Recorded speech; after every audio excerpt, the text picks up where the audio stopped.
हाँ, hello students. तो हमारा एनिमल न्यूट्रिशन यानी डाइजेशन एंड एब्जॉर्प्शन कंप्लीट हो गया था। सेकेंड चैप्टर जो है ब्रीदिंग एंड गैसियस एक्सचेंज।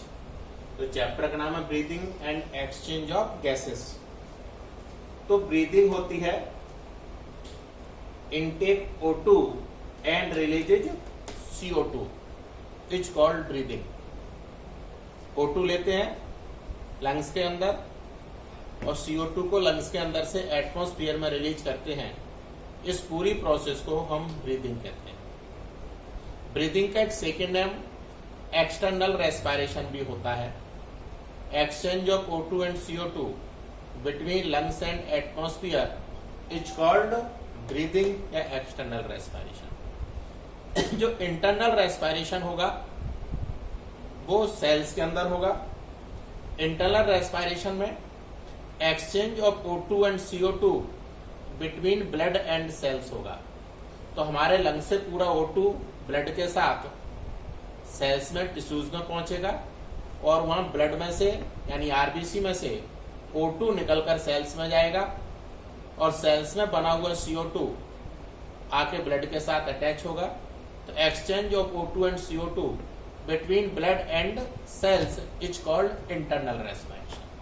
तो internal respiration between cells and blood होगा और ब्रीदिंग को हम सेकेंड नेम एक्सटर्नल रेस्पिरेशन बोलेंगे जो बिटवीन एटमॉस्फेयर एंड लंग्स होगा। क्लियर। फिर एक होता है रेस्पिरेशन। रेस्पिरेशन फूड के बायोकेमिकल ऑक्सीडेशन को कहते हैं। तो biochemical oxidation of food is called respiration. तो जो ब्लड में से O2 सेल्स के अंदर गया और फूड भी जाएगा तो फिर सेल्स के अंदर फूड का बायोकेमिकल ऑक्सीडेशन होगा जो दो स्टेप में होगा। एक साइटोप्लाज्म में ग्लाइकोलाइसिस होगी जिसे आप बॉटनी में पढ़ेंगे और फिर क्रेब्स साइकिल जो होगी माइटोकॉन्ड्रिया में होगी। तो आपका जो ग्लूकोज का ऑक्सीडेशन है जो कि दो स्टेप में होगा। फर्स्ट स्टेप में ग्लाइकोलाइसिस साइटोप्लाज्म होगी, सेकंड स्टेप में क्रेब्स साइकिल जो माइटोकॉन्ड्रिया में होगी वो सही मायने में रेस्पिरेशन होता है। तो biochemical oxidation of food is called respiration. Clear. Detail में बॉटनी में पढ़ेंगे अपन रेस्पिरेशन। अब रेस्पिरेशन के टू टाइप्स होते हैं। एक होता है एनाएरोबिक रेस्पिरेशन और सेकंड होता है एरोबिक रेस्पिरेशन। तो कितने प्रकार होते हैं रेस्पिरेशन के? दो, एनाएरोबिक एंड सेकंड एरोबिक। यहां पर हम एनाएरोबिक रेस्पिरेशन ले रहे हैं। तो एनाएरोबिक रेस्पिरेशन का मतलब है oxidation of food in absence of O2। तो जब ग्लूकोज का ऑक्सीडेशन हो और ऑक्सीजन एब्सेंट हो तो इस प्रोसेस को हम एनाएरोबिक रेस्पिरेशन बोलेंगे। इसी का सेकेंड नेम एनाएरोबिक मेटाबॉलिज्म या फर्मेंटेशन होता है। तो हम कहते हैं फूड का इनकम्प्लीट ऑक्सीडेशन एनाएरोबिक रेस्पिरेशन होता है और इसी को हम फर्मेंटेशन कहते हैं।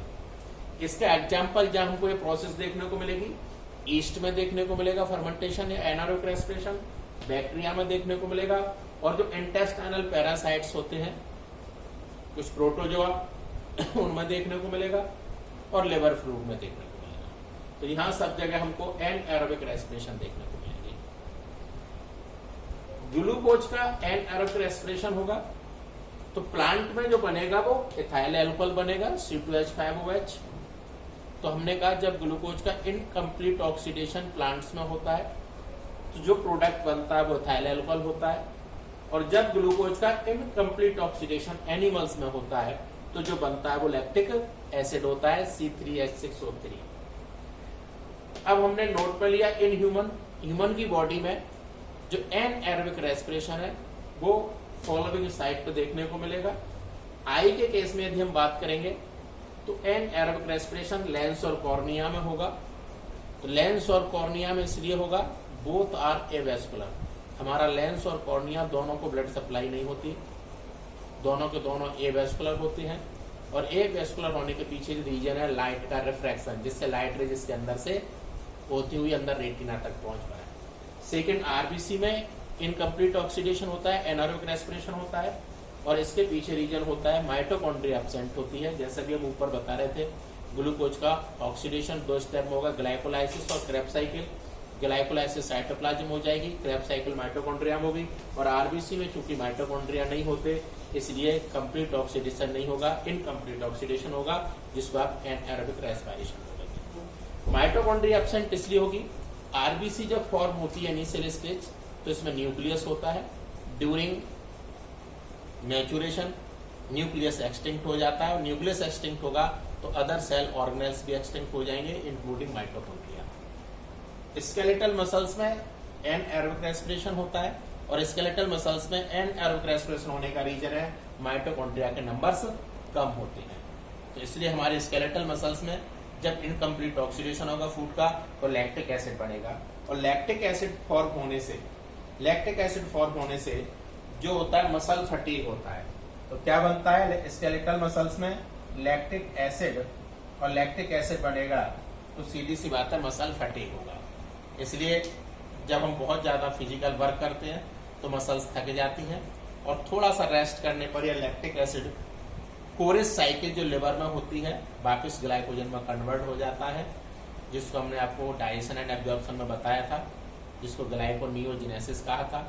ग्लाइकोनियोजेनेसिस में हमने कहा था जो लैक्टिक एसिड है वो कोरेस साइकिल के द्वारा जो कि लिवर में होती है, जिसमें लैक्टिक एसिड को ग्लाइकोजन में कन्वर्ट कर दिया जाता है, और यहाँ पे ग्लाइकोजन ग्लूकोज के अलावा किसी अदर प्रोडक्ट से बन रहा है, अदर सब्सटेंस से बन रहा है, इसलिए इसका नाम ग्लाइकोनियोजेनेसिस होता है।